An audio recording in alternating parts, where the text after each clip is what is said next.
make a start. So good morning, everyone, and welcome to the EOA's The Building Blocks of Good EO webinar this morning. You're all very welcome, and I hope the sun's shining wherever you are. I'm delighted that myself, Deb Oxley, the Chief Exec of the EOA, and my colleague Ollie Smith, Head of Membership at the EOA, are going to take the next 45 minutes to share some insights and some knowledge and some learning that we've gathered over the years about what makes good employee ownership. Now, we've got a mixed audience this morning. Some of you are exploring employee ownership. Some of you we know are new to employee ownership, so you may have only just moved into an employee ownership structure. And some of you are members of the EOA and some of you aren't members of the EOA. So hopefully over the next 45 minutes, we'll be able to deliver something for all of you. If you want to ask any questions, can you please pop them in the Q&A box rather than the chat box? And you will see other people's questions in there. And if you like those questions, if you like it, then it will move up the list of questions. So when we get towards the end of the webinar, when we're looking at questions, we can pick the most popular ones up. So first of all, a little bit about the EOA. I think most of you know that we are the membership organisation for the UK. We cover the whole of the EO sector, which is very diverse and very large now. I've just picked off here a few of our infographics that you might be familiar with if you've been on our website. So you can see here that we've got growing sector, which is conversions. 50% of the sector's growth has happened since 2017.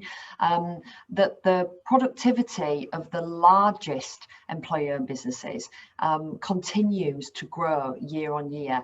And whilst we don't have data for the smaller EOBs, the smaller employer-owned businesses, we think that actually probably it's the same for smaller businesses as it is for larger businesses, that they are thriving as employer-owned businesses.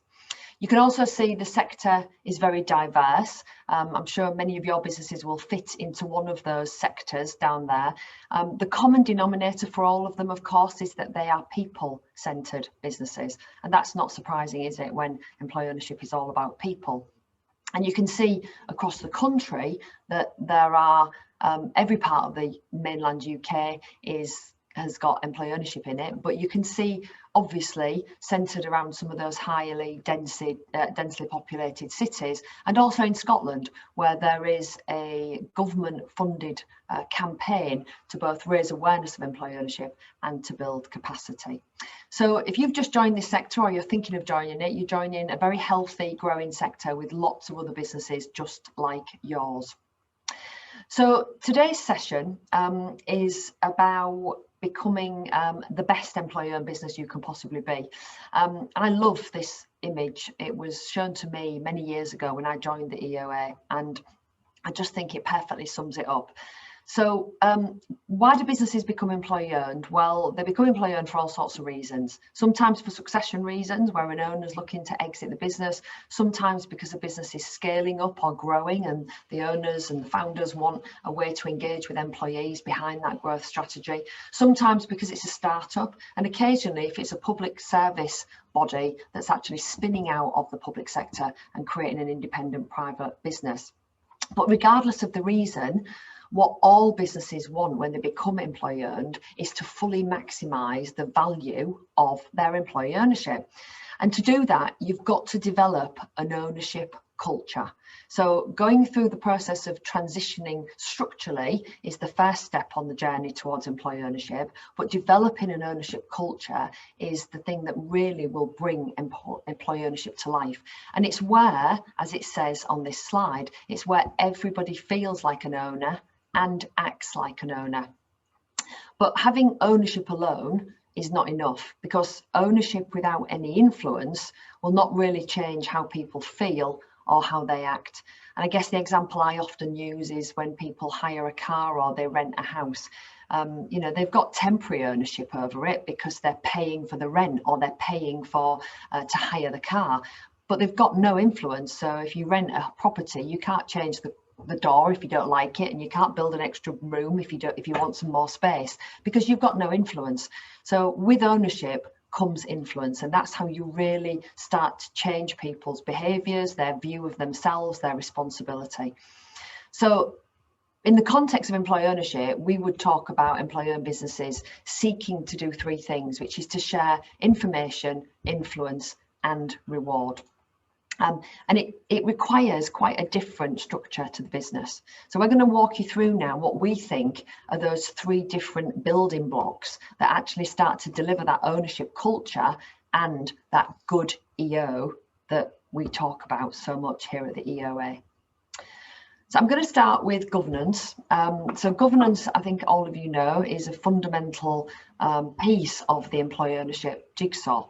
And what I wanted to do was just highlight not everything that we think about governance, but some of the primary things that we think as the EOA, with all of the insight and learning we've had from supporting over 470 businesses now to become employee owned, is what we've learned are probably some of the major things that you need to consider when you're thinking about how to create good governance.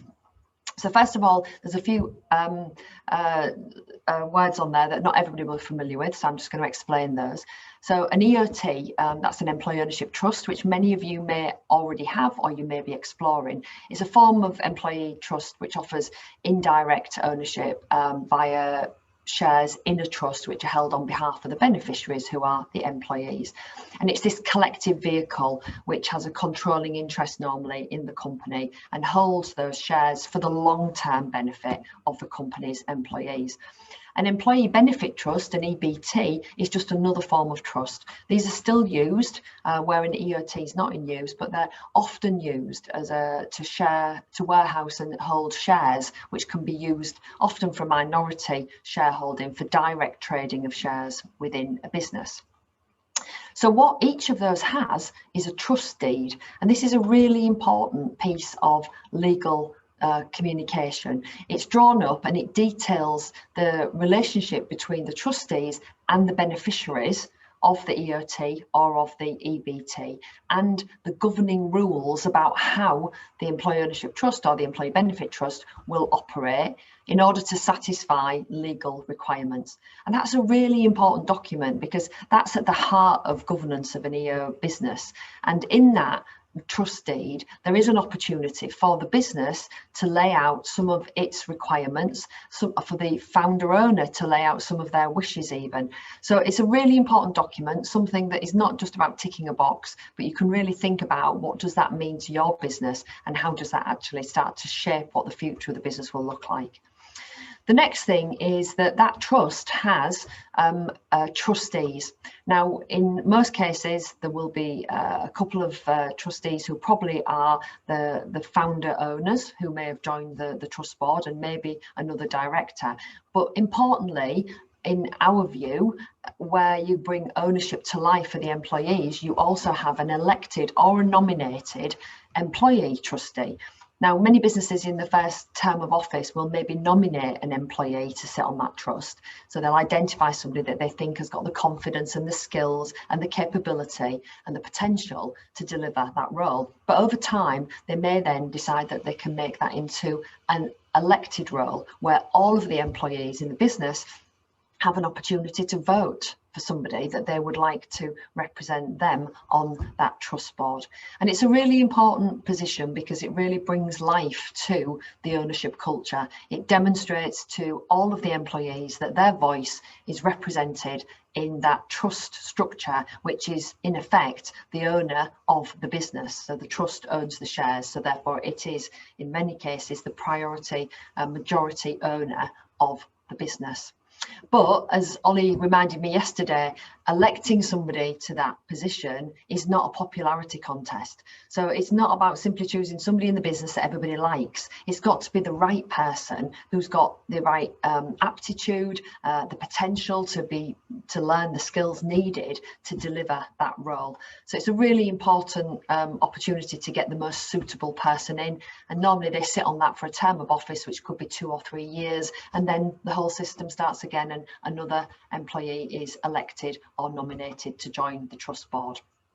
Another important aspect to the governance is to bring an independent voice into the trust, and many organisations do this. Some of them will use their the lawyer who helped them through the transition to employee ownership, maybe to start with, and often that helps because this is new to everybody who sits on that trust board.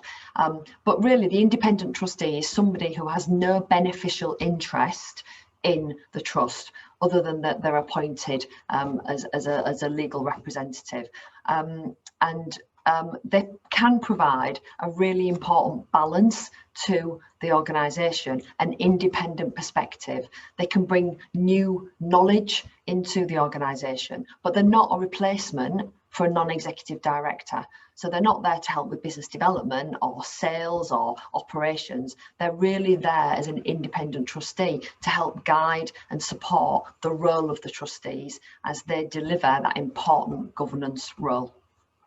And the last item on this slide is something that, again, you'll see lots of in the employee ownership world. Many businesses develop and put in place something that might be called an employee forum, an employee council, an employee voice group, different names for different organisations. Not every business does this, because if you're a very small business, you might find that this is a bit onerous, but many do put this in place. And this is an opportunity to give all employees a chance to have a voice outside of the trust. It's a really important platform often for two-way communication.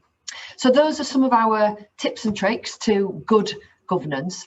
I just wanted to share with you a quote from one of our members, and this is from Tracy, who is an employee trustee in one of our member companies. And you can see there how she describes the importance of the trustee role and how important that is in delivering good governance back to the business. And most importantly, she highlights that this is about this effective relationship between the trust and the employee stakeholders, as they call them. So the second item that we're going to focus on out of those pillars of good EO is leadership. So obviously leadership in any organisation is absolutely critical, but arguably leadership in an employee-owned business is slightly different. And that's because when everybody is an owner, there needs to be more consideration, possibly, than is currently there before you become employee-owned, of the employees. So leaders in an employee-owned business are seeking to really empower and enable all of the employees. Now, to do that is quite a responsible task, because you have to inform these employee owners more about what's going on in the business. You have to involve them more in what's going on in the business. But ultimately, if you can do that and achieve that, you are able then to really capture the full power of everybody. So people feel a sense of responsibility to the business. They understand what the business needs from them as an individual, and collectively what it needs from the whole of the employee workforce. And of course, by sharing more information with them and by involving them in the appropriate level of decision making, so not operational day-to-day decision making, but decision making that really makes a difference to the future of the business, you then build up a high degree of trust between the directors and the leaders of the business and the employee owners.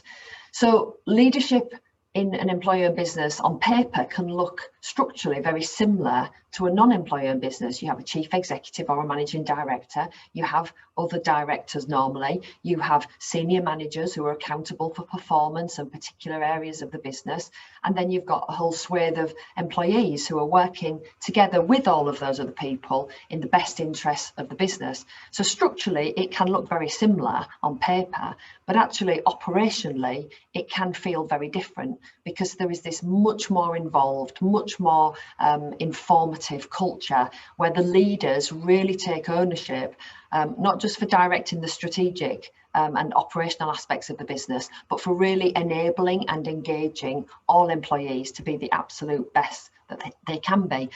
So more listening, more involving, not as I said, not in operational decision making. So this isn't about everybody having a say on everything that happens in the business at any level, but certainly you will find leaders really leaning into employees and asking their views on big strategic issues. You know, do we make a purchase of another business, an acquisition? Do we decide to extend one of our business lines into a new area? Those are the sort of decisions that you might often see being taken, maybe through one of those employee voice groups or those forums that we discussed earlier.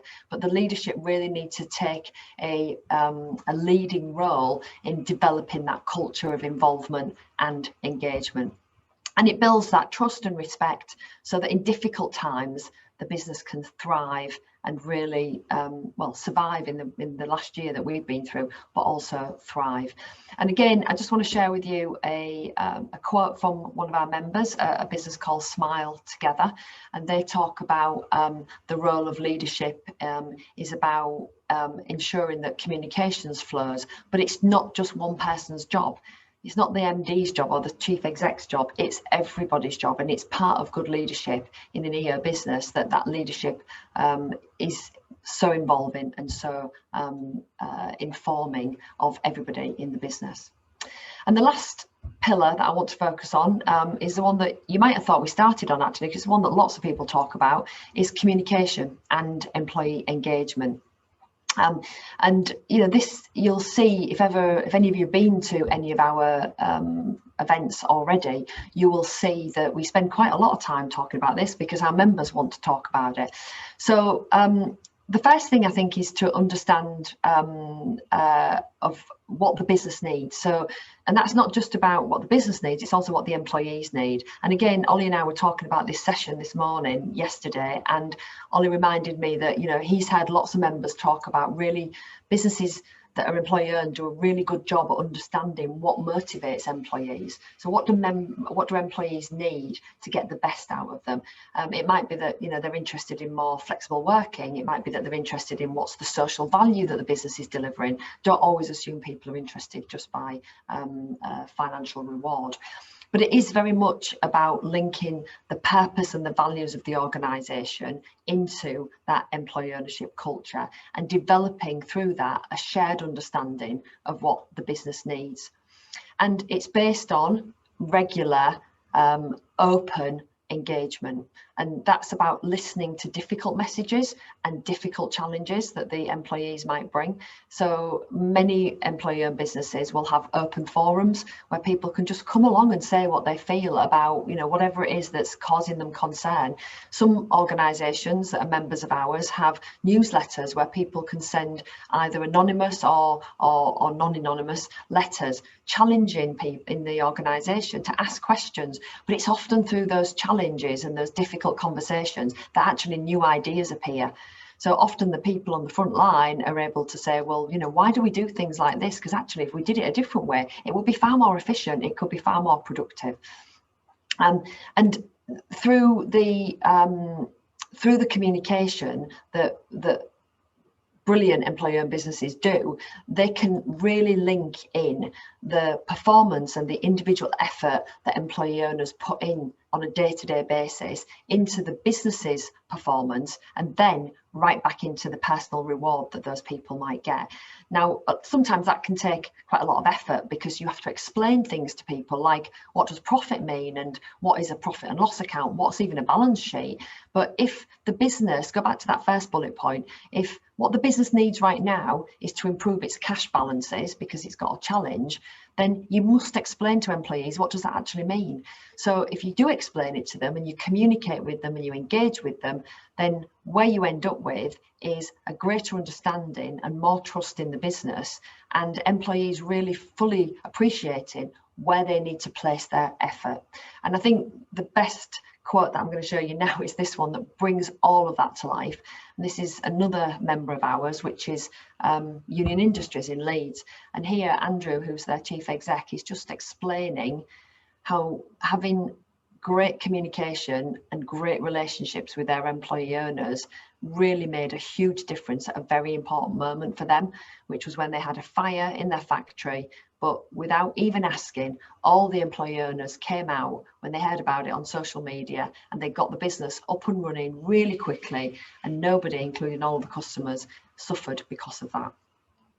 So hopefully that's given you a bit of an insight into those 3 key building blocks of good EO. So good governance, good leadership, good communications and employee engagement. You'll learn lots more about all of those as you attend EOA events.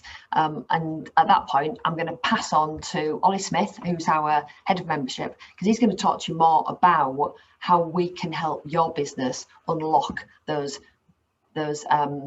foundational aspects of good employee ownership. Over to you, Ollie.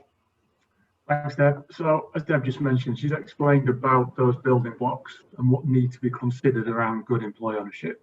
So, I'm now going to explain the role of the EOA and where we fit in to enable businesses to achieve that good EO that we often talk about. So, as a membership organisation, we support businesses at various stages of the journey. So, at the very early stage towards exploring employee ownership. So, you've not become employee owned yet. You maybe just read about it, an article of another business that's become employee owned. So those businesses, they make up about 30% of our membership. Businesses who are thinking about EO or on the journey to becoming at the early stages. And then as a stage, we've got John Lewis at the far end, who are 90 years plus as an employee owned business. So those are 2 extremities.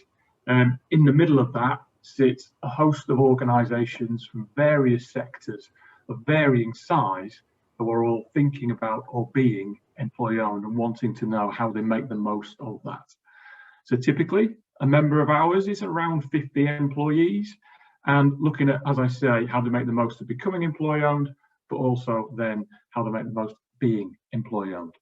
So we have about 500 organisations that are members of ours, and that's growing rapidly, and I'll come to that very shortly. And what the members do and are very keen to do is to share their experiences. And those experiences are the warts and all experiences, is a term that we use. So they're not going to preach evangelically about EOA and everybody should do it and it's fantastic. Of course it is, but they'll tell you the challenges that they faced, what went well and what didn't go so well. So anybody listening to that can learn and get some best practice from it. And in addition to speaking to other businesses, you get to access to professional advice. So high quality professional advice on the topics of law, lending, accountancy, culture and behaviour, all these key aspects that are required around employee ownership. So how yourselves and your colleagues can access the opportunities. So facilitated introductions. So what we do at the EOA, and it's always very well received, is connect people together. So after agreeing what your EO related objectives may be, we then look to identify other businesses in the network who will add some value to achieving those objectives. And we quite simply connect you together. And those people in receiving those connections always get a great deal of value. And it's also great for somebody who's sharing that to reflect on their experiences and to celebrate what they've done as well. So we're frequently doing those, and they are incredibly popular amongst our membership. So if anybody's ever interested in that, you contact the EOA and we will look to deliver those facilitated connections. And peer groups. So what we facilitate for peer groups are through our EOA conversations. These are digital roundtables, Chatham House rules for our different peer groups that we've identified. Those peer groups are leaders of employee-owned businesses, HR professionals, finance professionals, marketing communications, elected representatives, and businesses thinking about employee ownership. So if you or any of your colleagues fit into either of those groups, these EOA conversations are a great way to ask questions of one another through Zoom and multiple rooms, but with a maximum of 10 people in each one. So it's a real safe space to ask and learn. So in terms of some self-sufficiency, the EO Hub is our online platform. We have about 1,500 users of the Hub, and the Hub enables you to search for other people. So it works in a similar way to LinkedIn. So you can search and connect and ask questions privately, but also you can download resources that either the EOA or our members have uploaded in there. And you can share news, you can read the news, you can take part in forum discussions. So if you want to post a question, you're looking to gather insight from multiple organisations, posting a question in the forum, you will get that. Or you could just watch and see what other people are posting and learn from others that they put in there as well. An additional element to the hub that we've added to our proposition in February is the independent trustee search. So Deb has explained to you the significance of that role. So what we did was test our thinking with our members, and our members basically said they'd need some support with this. So what we now have is a three-option approach, so that as a member of the EOA, you can seek out your next independent trustee. One of those is complimentary, it's free of charge for members via the EO hub. And there's another two options that are paid for services, professional paid for services, who will seek out and help you recruit the right person into that really significant role. So in terms of learning, we host on average, if not more than that, 40+ virtual learning sessions each year. Those are those EOA conversations I talked about. But also we have EO Learn. So EO Learn is an incredibly popular training course at the moment for employee directors or employee trustees. So they get to, over 5 half-day sessions, they get to learn from professionals within legal and accounting, MDs and other employee trustees as to their reflections to what best practice is. And it's a really comprehensive course. We've run about 4 of these so far, and we've got another one coming up in October. So if anybody's interested in that, please do visit the EOA website for more information. And we're also looking to add to the EO Learn proposition of what other courses would be of interest to our members in order to enhance themselves as an employer-owned business. The EOA conference, we moved that online last year, November. We called it EO Boost.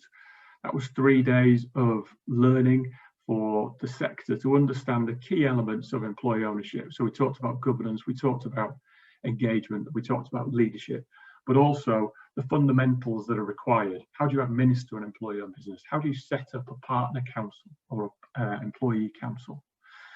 And it was incredibly successful, with over 1,500 people registering to attend that as well. Virtual network meetings, so these are what we do on a monthly basis. They will feature perhaps a case study, or they will feature a panel discussion all around key elements of employee ownership. So last month we hosted one on the role of the independent trustee, and later this month we're hosting one around how do you make employees behave and feel and act like owners. And that's coming from a real life employee owned business called Thames Care. They're going to share their reflections, so a great opportunity to learn from them as well. And a recent addition to our learning session proposition of better business webinars. So these are going to tackle perhaps non-EO related topics, but through a bit of an EO lens. So ESG, diversity and inclusivity. How could you become carbon neutral? So business related topics through the EO lens, and we'll be adding those to our proposition later on this year. And I mentioned about growth. So it's an impressive statistic. We've had 70 new members so far in 2021. And that basically comes from the growing interest in employee ownership that we feel that EOA has stimulated well over the past few years. Interest from businesses and also interest from advisors. And we see that number will continue to grow. So what the EOA is doing is also growing our resources so that we can deliver that growth. It's important to us that this sector grows, but also those businesses that become employee-owned, that they are sustainable and successful for the future. So it's important for the EOA that we deliver those opportunities for you. Next slide, please, Deb. So this one coming up. So I've explained a lot about how we connect and how we network with members and how we can enable that between one another. But what we do, and I think we do quite well, is we celebrate and we champion and we campaign. And a great way of doing that is EO Day each. So this year it's on the 25th of June. I believe it's in its 8th year, and it's grown year on year in terms of its popularity and its reach through social media and into organisations. Because it's a great way for an employer and business to celebrate it, to acknowledge that it is employee owned and get that internal communications and internal and motivation and enthusiasm for being employee owned. So whether you choose to bake some buns and put it on Twitter, or whether you choose to do something more high profile in terms of our campaigning activity, get involved and plan and do something. This year's theme, quite rightly, is around better together. We've been through some challenging times recently, and no doubt that the sector, well, the economy and the employee ownership sector especially, has demonstrated that it is better together through inclusivity, our resilience, sustainability. There are some really strong stories of how being employee owned has delivered against that. So get involved, put the date in your diary. For more information, look onto our website around EO Day and see what you think to that. So if you're an existing member of the EOA and this has stimulated some of your thinking around how you want to make the most of your membership, please do get in touch with us.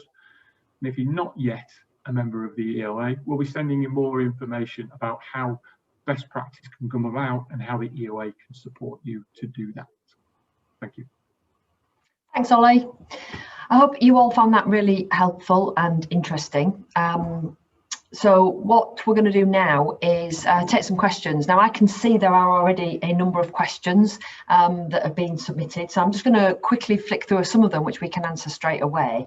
First one, will this recording of the webinar be available to people who couldn't attend this morning? Yes, of course, we'll make that available, and we'll be sending you something after the webinar, so we can possibly even send a link in there, but we will definitely be making it available. Ollie, can I come to a question that I think is a common one that people ask, which is, we're very new to employee ownership, so we wondered, how long do you think it might take us to achieve good EO? Don't put a timeline on it. Certainly work towards it. The businesses have been employee owned, they would say for a number of years that they haven't nailed it yet, and you'll go through peaks and troughs. You go back to the slide on communications, I think is probably best practice and what they do at Union Industries. A consistent message around employee ownership.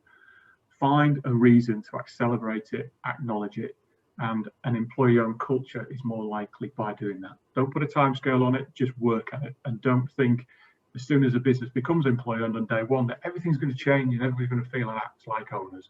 Work at it. Yeah. There's a question here about productivity. So somebody's asked, we mentioned productivity and we showed the top 50 productivity measure. Somebody's asked, how do you measure that? So that top 50, the largest 50 employer businesses in the UK, that index is produced by one of our partners, RM2, and they use a model called value add per employee, and the value add figure is, I'm just looking at their definition to make sure I get it right, is the operating profit plus wages and salaries, and operating profit is defined as earnings before interest and tax. So we've used that index regularly over the last, I think, 7 or 8 years now to really build a picture of the sector, and the productivity measure has consistently exceeded the rest of the UK. So hopefully that gives an answer to that question. We've got a couple of challenging questions here, I think, for us, Ollie. One is, and I think it's a good question, why don't we put our membership fees on the website? You know what, nobody's ever asked us that before, but there's no reason why we can't put our membership fees on the website. But it's a good question, and we're very transparent about membership, and we're very happy to talk about membership fees. So I don't see why we shouldn't probably put them on the website. So that's an action for us to take. So thank you for raising that. I think that was Alan who raised that. Somebody's asked a question from Malta. Is the organisation open to members from overseas? Ollie, good question for you. Yes, and when we can travel, I'll be quite happy to come and visit the member in Malta and explain more. Yes, we are very much so. We have an Italian architectural firm, 3TI Paghetti, who are members of ours. I'm very much open to supporting them, just not because they're they're outside of the UK, we can still add value to their employee-owned journey. Somebody's asked a very practical question, Ollie, about what's the national average fee charged by independent trustees? How would you suggest that they may get a view of that? So we've done a bit of research on this, and the scale typically looks on a daily rate between about £750 to £1,200. And obviously that will depend on the experience of the individual. So we would see a bracket on average, so if you could see something below that or above that, don't be concerned by it, but on average around 750 and 1200 a day. Another question here about, we're new to the EOA, how do we go about getting involved in one of the peer groups? What we do, we need to make sure that we have your contact details within our system in order to send you our newsletters and therefore the event calendar as to what's coming up, but also the events are on our website. So those peer group conversations are titled EOA conversations. So as a member, just book your place, you'll get sent a Zoom link and you're in and attending. We host them and you just take part and participate. There's a really interesting comment here. So somebody's asked, any advice on the balance between entitled and engaged employees? We're so excited as a leadership team, but get the feeling some employees feel like they're now in charge of everything, exclamation mark. Probably should be 3 exclamation marks. Interesting one. Maybe I can just kick off with some thoughts on that, and Ollie, you can add in. So when we talk to businesses that are becoming employee owned, there is often, as you might imagine, a focus from the employees on what are their additional rights and what's the additional reward that they're going to get. And I think what we would encourage leadership teams to remind them is that there's actually 4 R's of employee ownership. Yes, you get more rights because you've got a right to share information and have information, and hopefully you'll get some new reward because if the business is successful, you'll share in some sort of bonus. But you've also got more responsibility. So it's about stepping up to more responsibility. And of course, the business, if you're an owner, the business has risks associated with it every single day. So it's about you sharing in some of those risks. And I think it is a challenge because dependent on how the communication of the employee ownership transition was made, depends, I think, then on how people perceive what it means to them. So if it's obviously important to the business, and it would be to every EO business, that all employee owners start to recognise not just the opportunity that this presents, but also the responsibility that it provides for them to step up and take more involvement and more responsibility in the business. It's a really fine balance, and that needs communicating.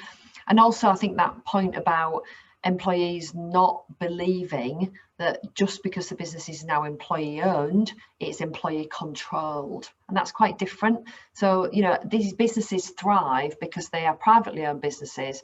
They have clear levels of accountability and responsibilities and performance measures. So you go into any employee owned business and you'll find all of the usual measures of success. You know, there's appraisals, there's performance, people are sometimes managed out of the business if they're not performing as they should be. You know, all of the usual tools are in use in order to make sure that business thrives. So it's not about everybody suddenly walking in on a Monday morning and everybody's responsible for everything and everybody can make decisions. And that's a hard message to get across, but I think it goes back to that building block of good communication. Be consistent, have a clear narrative, be clear as a leadership team across the whole of the leadership team what you say in those situations. Ollie, have you got anything else to add? Only very briefly, just support what Deb just said. The communications is right. People need to understand what employee ownership is and what their roles and responsibilities are. I'll never forget what an MD of an employing business told me once. He says, I'll know employee ownership's worked when it's not just me picking the weeds out of the car park. Get the comms right, and then those weeds can be picked up by somebody else. It's an interesting question here from Samantha. They're a very small company, there's only 3 people, and she's asking, would employee ownership really work for them? And what would be our alternative? What would we say to that, Ollie? Without getting too technical, down to a participation test. So it depends on the number of shareholders at the moment versus the number of employees as to whether employee ownership could be viable for the organisation or not. If I think you said it was Samantha, if she wants to get in touch with us directly, then we can have a better conversation about that. Yeah, and we do have partnerships with other organisations, and there might be alternative models that you could possibly look at, Samantha. Here's another question. What other benefits come from being EO? Has the current pandemic profiled good business? What do you think to that, Ollie? Innovating, yes. So we've heard the word pivoting a lot across the economy, and I think that really describes the employee-owned sector very, very well. That's not to say that everybody has been incredibly strong and survived through the pandemic, have been effective naturally. It depends what markets you work in, but those resilience and sustainability from being employee owned has been really, it's come to the fore, because they've been able to rely on the employees. They've had transparency in the past, and everybody's basically caught the ball if they've seen it dropped, to quote one of our board members. A couple of really good questions here. Somebody's asked, is the EOA employee owned? No, we're not, because we're a not-for-profit limited by guarantee business, so we're actually owned by our members, and so in our articles the ownership of the organisation is through the membership, not by the employees. I've just lost the question. There was a great question and I've just lost it now. Where did that question go? Oh, okay. Laura has asked a question. We're brand new to EO, and we're brand new to EOA, and we've only just announced our EOT scheme to our employees. They were a bit confused. That's not unsurprising, Laura. As part of the EOA membership, do you have a forum for employees to ask questions of each other? How would you go about resolving that one, Ollie? So the answer is yes. So we could do that in a number of different ways. Laura facilitated introductions, so we could connect some employees, your employees, to other employees in another business, taking part in the forum on the hub to ask the questions and getting responses, and also those EOA conversations that I mentioned as well. In addition to that, if it will be helpful, a member of the EOA team could attend any of your virtual team meetings that you might have, and just explain a little bit more about EO and the sector. Great. I think we may have answered all the questions, and we've got about just on time actually. So I think we've answered all the questions. So I guess just to round up then, I hope that you have found this webinar interesting. It is being recorded, so others can review it later on if they weren't able to make it with you this morning. We will send you some information. Ollie mentioned one new programme of activity that we're about to launch, which is our Better Business programme. It actually starts next month, so for those of you who are already members, you can book in for that event already by going to our website. And the first one is about demystifying ESG, which is the environmental, social and corporate governance world, and how do you measure that, which leads into all things like about carbon neutral and D&I and all sorts of other interesting topics. But if you've got any questions for us, then Ollie's email address is there, but mine's the same format, deb.oxley.